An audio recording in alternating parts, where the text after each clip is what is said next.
नमस्कार। हम पढ़ रहे हैं राजस्थान अध्ययन अध्याय 11 कक्षा 10 की पुस्तक है और आज का बिंदु है राजस्थान के प्रमुख व्यक्तित्व। इस संसार में बहुत सारे व्यक्तियों ने जन्म लिया और लेते भी रहेंगे और उन्हीं व्यक्तियों की चर्चा की जाती है जिन्होंने किसी न किसी क्षेत्र में विशेष कार्य किया हो। चलिए उनके बारे में हम कुछ पढ़ते हैं। राजस्थान के कुछ प्रमुख व्यक्तित्व यानी उन्होंने अपनी पहचान बनाई है। सबसे पहले पढ़ रहे हैं निहाल चंद। आप सभी वाकिफ हैं इस नाम से। निहाल चंद जी का संबंध चित्रकला से है और चित्रकला की कौन सी स्कूल से? किशनगढ़ स्कूल, किशनगढ़ चित्रकला शैली से इसका महत्वपूर्ण संबंध रहा। ये किशनगढ़ के शासक सावन सिंह के दरबार में थे और सावन सिंह तथा उनकी प्रेयसी यानी प्रेमिका बनी ठनी को राधा कृष्ण के रूप में चित्रित किया और बनी ठनी का चित्र भारतीय मोनालिसा कहलाती है। ये मैंने अपन चित्रकला में खूब पढ़ा। फिर है पन्ना धाय, दूसरा व्यक्तित्व। हीरा पन्ना मोकड़ा खोद्या खान पहाड़, असली पन्ना तो जणे माटी धर्मेवाड़। स्वामी भक्ति, त्याग और बलिदान की मिसाल पन्ना धाय का जन्म। अब धाय मीन्स होता है माँ। धाय मीन्स क्या होता है? माँ। पहले क्या होता था, जैसे रानी किसी बच्चे को जन्म दे देती थी तो फिर वो अपने बच्चे को दूध नहीं पिलाती थी, तो उस वजह से क्या उसका सौंदर्य खराब हो जाता था, क्योंकि दूध पीने से बच्चा फीडिंग करता है तो माँ का जो स्तन होते थे उस वजह से वो स्तनों का ढीलापन आ जाता था, तो वो कहती मेरी सुंदरता में कमी आ रही है। इस वजह से उस क्षेत्र में जिस किसी भी महिला ने बच्चे को जन्म दिया होता था फिर रानी अपने बच्चे को उस महिला से दूध पिलवाती थी, तो वो होती थी धाय माँ यानी दूध पिलाने वाली। तो पन्ना धाय बलिदान की मिसाल है। का जन्म चित्तौड़ के निकट पांडोली गांव में हांकला गुजर के घर में हुआ। पन्ना का विवाह महाराणा सांगा की सेना में नियुक्त सूरजमल के साथ हुआ। पन्ना के पुत्र चंदन के जन्म के कुछ दिनों बाद ही मेवाड़ की महारानी कर्णावती ने राजकुमार उदय सिंह को जन्म दिया। तत्कालिक परंपराओं के अनुसार पन्ना को राजकुमार उदय सिंह की धाय नियुक्त किया गया यानी दूध पिलाने के लिए। मेवाड़ के एक सामंत बनवीर ने 1535 ईस्वी में महाराणा विक्रमादित्य की हत्याकारी युवराज उदय सिंह को हत्या का प्रयास किया। उदय सिंह कौन थे? महाराणा प्रताप के पिता थे। पन्ना धाय ने अपने पुत्र चंदन को उदय सिंह की जगह लिटाकर बनवीर की तलवार का शिकार होने दिया। तो कितना कठोर हृदय था उस माता का कि अपने बेटे की मौत के घाट उतरवा दिया और अपने राजा के बेटे को बचाया। तो स्वामी भक्ति तो इसमें थी। उदय सिंह को किले से बाहर भेजकर उसके प्राणों की रक्षा की। मेवाड़ के इतिहास में पन्ना धाय एक अविस्मरणीय घटना है, यानी हम इसे भूल नहीं सकते। फिर आती है गोरा धाय। मेवाड़ के इतिहास में जो स्थान पन्ना धाय का है वो स्थान मारवाड़ में गोरा धाय का है।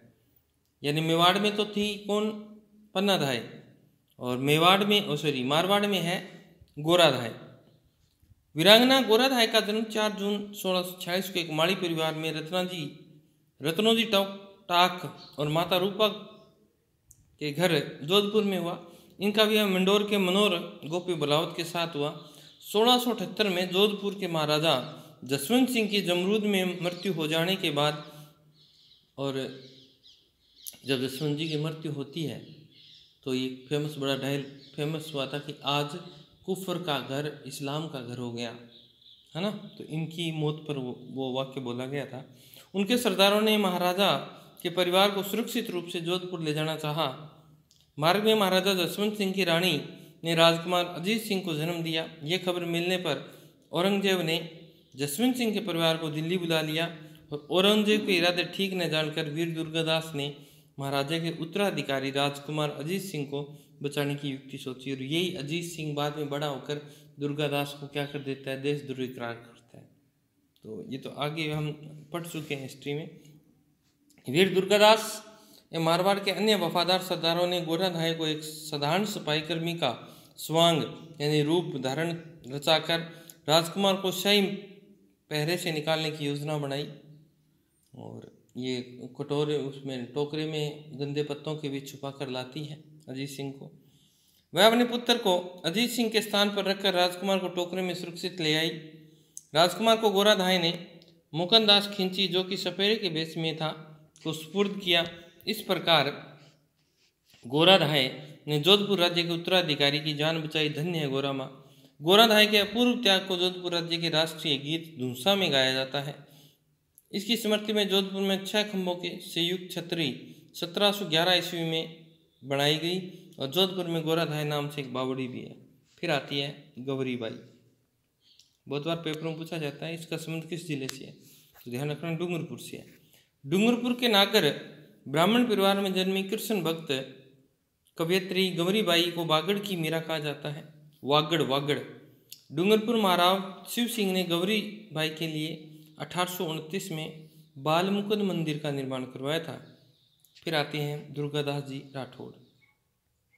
बहुत स्वामी भक्त थे परंतु इनके साथ अच्छा नहीं हुआ। अंत में मुझे ये व्यक्ति सबसे बहुत अच्छा लगता है हिस्ट्री के अंदर, दुर्गादास राठौड़। स्वामी भक्त वीर शिरोमणि दुर्गादास महाराजा जसवंत सिंह के मंत्री आस्करण के पुत्र थे।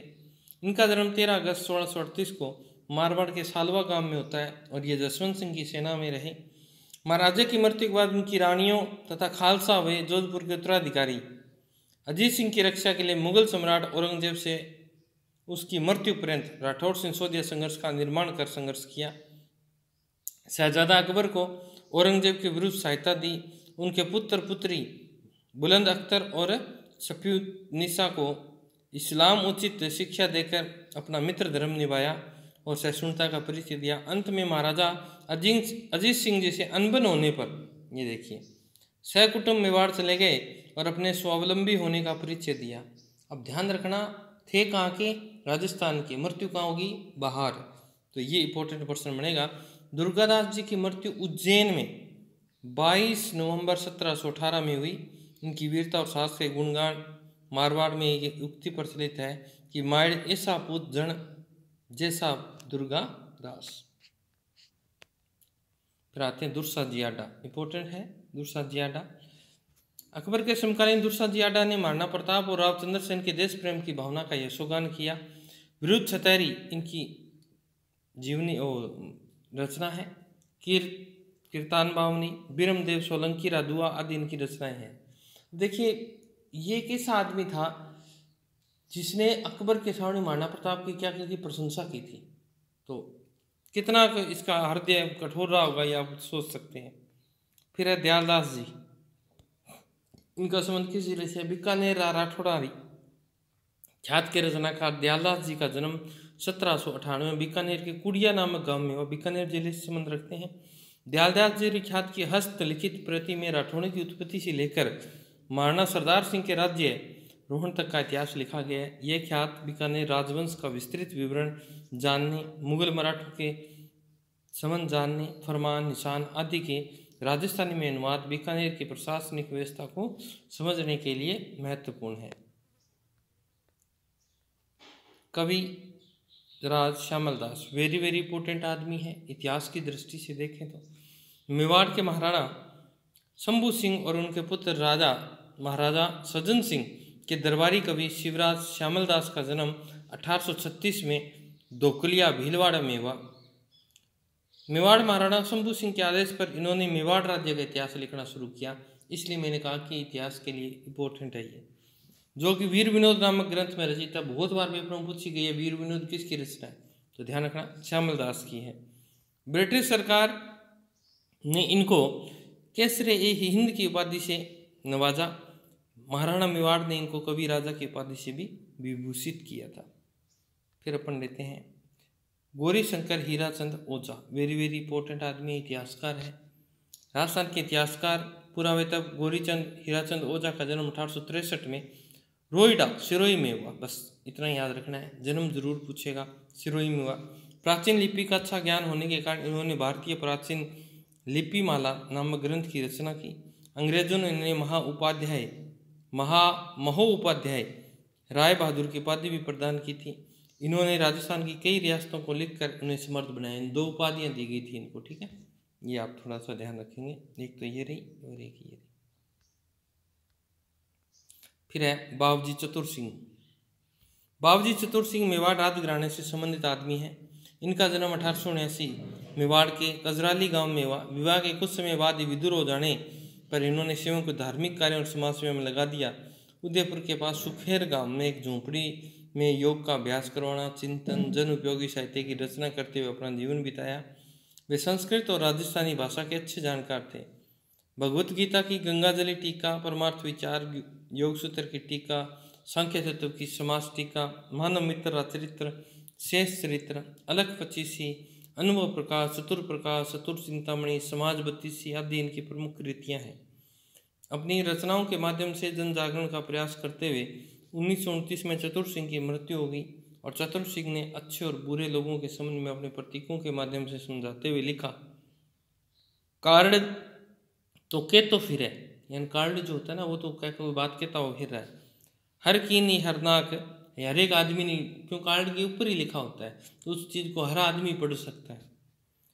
जनरी वे उन्हें के हियो लिफाफो राग, कि जैसे हृदय के अंदर बात रहती है ना, वैसी ही बात जो लिफाफा होता है ना, पोस्ट कार्ड, एक तो पोस्ट कार्ड होता था, एक लिफाफा होता है, उसके अंदर रहती है, जिस प्रकार हृदय के अंदर बात रहती है, तो इन्हें लिफाफा जो था उसको बहुत अच्छा बताया इन्होंने, तो बहुत अच्छी बात लिखी थी। बिरबल सिंह इंपॉर्टेंट आदमी है। गंगानगर जिले के रायसिंह नगर में जन्मे बिरबल सिंह बीकानेर प्रजा परिषद के सदस्य थे। वे सामंती अत्याचारों का विरोध करने, नागरिकों को अधिकार के प्रति प्राप्ति के हर आंदोलन में अगुवा रहते थे।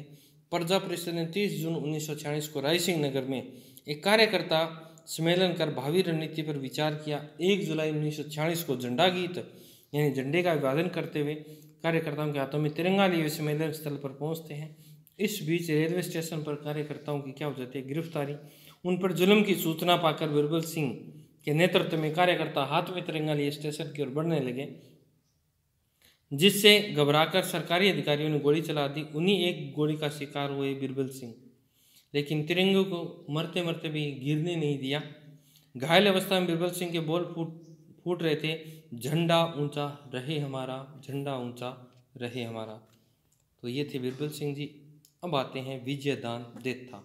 राजस्थानी के साहित्यकारों में अगर बात करें, विजयदान देत्था है, सूर्यमल मिश्रण है, कन्हैयालाल जी सेठिया हैं, इनकी अलग ही पहचान है।